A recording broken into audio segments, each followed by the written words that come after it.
Olá, amante do terror. Contos de terror. Um ótimo e assustador passatempo para aqueles que gostam de uma verdadeira experiência assustadora. Por isso que você gosta tanto desse canal. O frio na espinha, o gelo, a adrenalina ou até o relaxamento são recompensadores demais, não é? Mas existem certos contos que nunca devem ser contados, não por serem assustadores demais, mas sim por serem contos amaldiçoados, como um poema cujo já falei aqui no canal, O Inferno de Tomino. Rezam as lendas que qualquer um que contar esses contos vai se amaldiçoar e amaldiçoar quem escutou. Por isso que são proibidos, pois nunca se deve brincar com o desconhecido. E um desses contos é chamado de Cabeça de Vaca, uma lenda do folclore japonês. Eu não vou contar a história em si, porque afinal é um conto proibido que está fragmentado e escondido. Porém, eu vou contar o que aconteceu ao redor dessa história, dos horríveis casos que aconteceram envolvendo a lenda de Gozu, a Cabeça de Vaca.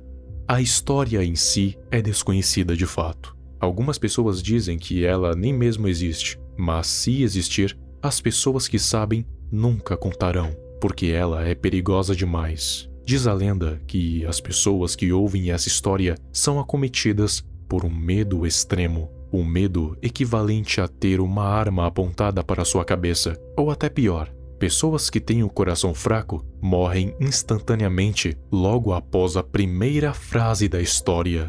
Muitos não aguentam retê-la em suas mentes e acabam cometendo suicídio ou sendo internadas em algum hospício com camisas de força em salas acolchoadas. Outras, já com a mente mais forte, acabam tendo algumas sequelas, mas conseguem viver suas vidas normalmente, só que com uma promessa em mente: nunca mais repassar essa história para ninguém. E talvez por isso que hoje em dia ninguém sabe mais nada sobre ela, só sabem dos terríveis efeitos que ela causou, como a clássica história do professor. Em uma excursão escolar, os alunos estavam inquietos no ônibus, e isso estava começando a incomodar o professor, que teve uma brilhante ideia. Disse para os alunos que iria contar uma história de terror que ia fazer até os mais corajosos borrarem nas calças, no qual eles provariam ser os mais corajosos. Então, com todos em silêncio, o professor disse que iria contar a história do Cabeça de Vaca. Quando ele começou a contar a história, não havia nem ao menos terminado a frase, e os alunos começaram a gritar com as mãos nos ouvidos, implorando para que o professor parasse de contar aquela história. Gritavam em agonia pura, como se suas mentes fossem torturadas a cada palavra. Quanto ao professor, ele não parou de contar a história, não porque não queria, mas sim porque não conseguia. Algo parecia estar o induzindo, o hipnotizando para que ele continuasse a contar a história, e ele não parou até terminar. Quando recuperou a consciência, percebeu que o ônibus havia caído em uma colina. Alguns alunos estavam feridos, mas muitos morreram na queda, enquanto o motorista estava vivo, mas com os olhos revirados e espumando pela boca. Aparentemente, ele também havia escutado, e acabou convulsionando e desmaiando. Quando o resgate chegou, o professor prometeu a si mesmo que nunca mais iria contar essa história para ninguém, e assim o fez. Guardou essa história consigo e a levou junto com ele para o caixão. Mas afinal, o que tem nessa história para que apenas nas primeiras palavras as pessoas surtem? Como eu disse, aparentemente é uma maldição imposta sobre ela, onde apenas os fortes o suficiente podem retê-la em suas mentes. Eu suponho que a maldição haja como uma doença, e você sabe o que as doenças querem? Exato, se espalhar. Então, nesse caso, a maldição quer se espalhar pelas mentes das pessoas como um parasita, mas apenas das mais fortes.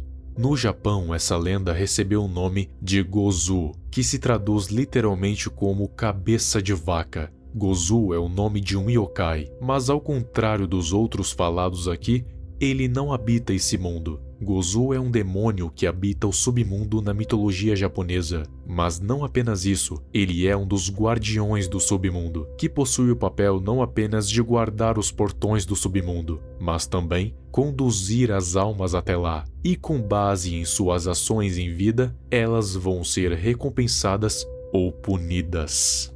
Ele é o responsável por atormentar as almas dos mortos. Não se sabe exatamente como, mas é digno de um dos demônios mais temidos do inferno. Faça o seguinte, pense nos piores tormentos que você possa imaginar. Agora, os multiplique vezes 1000. Isso dá mais ou menos o que ele faz com as almas.